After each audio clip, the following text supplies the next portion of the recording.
Bismillahirrahmanirrahim. Assalamualaikum warahmatullahi wabarakatuh. Saya Nordwi Faudriani dengan NIM 2213 dari kelas 6 BKIA. Alhamdulillah masih diberi kesempatan untuk membuat learning journal teman. Di pertemuan 6 kemarin itu dilakukan secara online karena memang situasinya masih dalam situasi lebaran. Seperti biasa, di setiap pertemuan akan ada 3 orang yang maju untuk public speaking.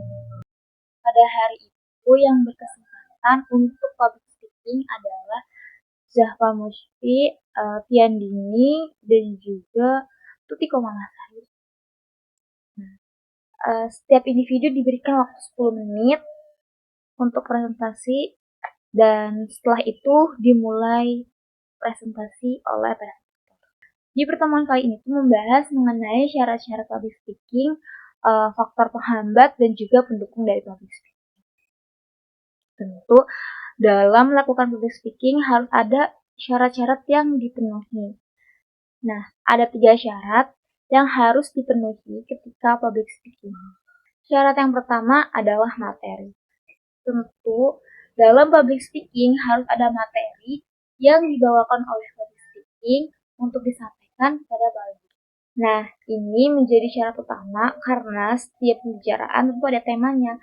Dan tema itu yang menjadi patokan untuk materi. Yang kedua adalah tempat. Setelah materi ada, tentu ada tempat. Tempat ini menjadi penentu untuk kenyamanan dari public speaking dan juga untuk bisa menyesuaikan materi apa, kemudian bagaimana gaya bahasanya, gaya bicaranya, intonasi suaranya, dan lain sebagainya. Kalau misalnya tempat tidak memadai, tentu suasana public speaking pun terasa tidak nyaman. Dan yang ketiga adalah audiens. Audiens memiliki peran penting karena setiap ada pembicara tentu ada audiens. Apabila tidak ada audiens, tentu tidak akan ada public speaking. Setelah syarat, selanjutnya adalah faktor pendukung dari public speaking. Terlaksananya public speaking. Yang pertama adalah kejujuran dari public speaker. Kejujuran ini lebih kepada penyampaian materi. Bagaimana public speaker menyampaikan materinya dengan kejujuran, yang artinya materi yang dibawakan itu sesuai dengan fakta yang ada. Contohnya adalah ketika seorang public speaker memberikan motivasi atau memberikan arahan kepada audiens. Nah, motivasi atau arahannya itu harus sesuai dengan kondisinya, maksudnya sesuai dengan kondisi dari public speaking itu.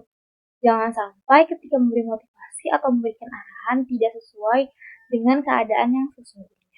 Yang kedua adalah sikap yang benar.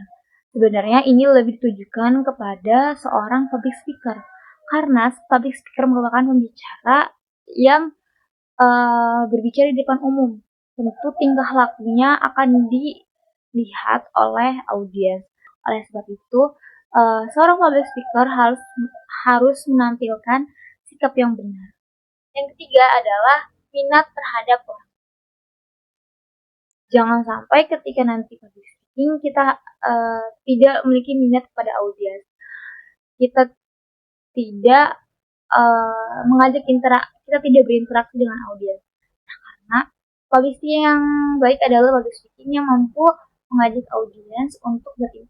Dan yang terakhir adalah terbuka terhadap diri sendiri. Sebelum kita berbicara depan umum yang tentunya akan membawakan informasi atau pesan yang ingin disampaikan, hendaknya kita mengenal diri sendiri, menerima dan terbuka terhadap diri sendiri. Dan itu akan memudahkan untuk kita mempengaruhi orang lain, karena public speaking adalah karena tujuan dari public speaking adalah pemberian informasi atau pesan yang dapat mempengaruhi individu. Setelah faktor pendukung, tentu ada faktor penghambat. Nah, faktor penghambat ini bisa dibagi menjadi 2. Ada faktor internal dan juga faktor eksternal. Nah, yang pertama adalah faktor internal.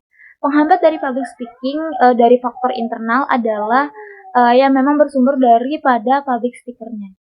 Yang pertama adalah karena belum terbiasa berbicara di depan umum. Ini menjadi faktor penghambatnya karena kualitas dari public speaker itu bisa ditentukan dari jam terbang. Semakin tinggi atau semakin banyak dia memiliki pengalaman dalam public speaking, tentu semakin baik pula public speakingnya dan tingkat dari kegelisahannya itu lebih rendah. Nah, sebaliknya apabila individu tersebut minimnya pengalaman dalam public speaking, tentu bawaan dari public speakingnya pun belum bisa dikatakan baik karena memang masih harus beradaptasi dengan lingkungan. Nah, faktor penghambat internal yang kedua adalah tidak menguasai materi. Karena ini sifatnya publik, maka penguasaan materi akan sangat penting. Kalau misalnya kita tidak tahu apa yang akan kita sampaikan, maka akan sangat sulit pula pesan atau informasi yang kita bawakan untuk mempengaruhi audiens. Dan yang terakhir adalah tidak mengenal situasi dan juga audiens. Kita harus tahu kapan waktunya bercanda dan kapan waktunya serius.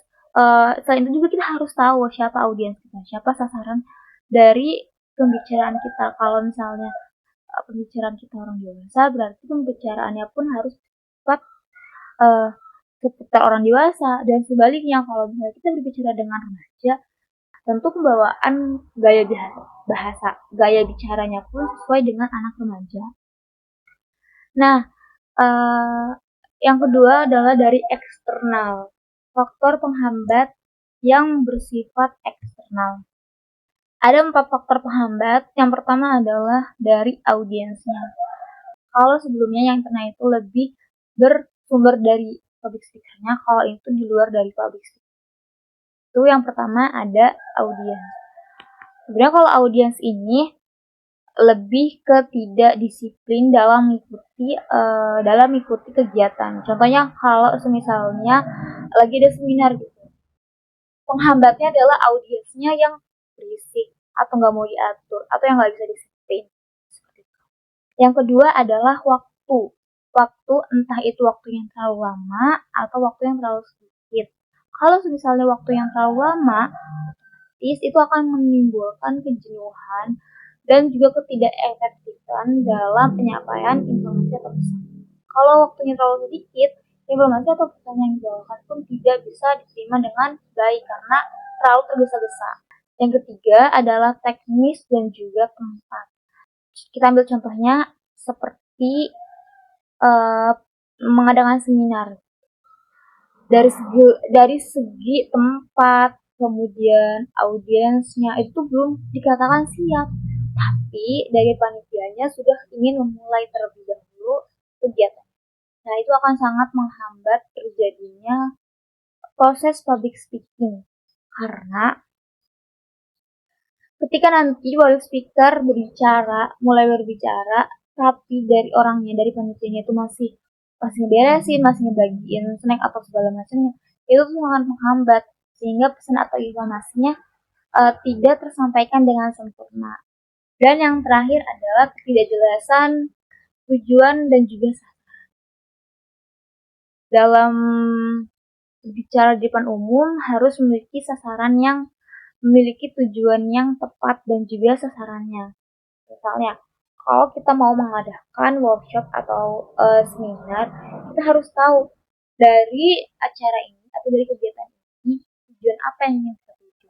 Kalau misalnya dalam kegiatan tersebut tidak ada tujuan atau sasaran yang kita tuju, tentu itu juga akan menghambat karena nanti antara materi, tema, dan audiens itu tidak balance. Itu. Jadi kesimpulannya adalah tentu dalam setiap public speaking harus ada syarat yang dipenuhi dan tidak bisa mengelak bahwa pastinya ada faktor penghambat dari terjadinya public speaking itu.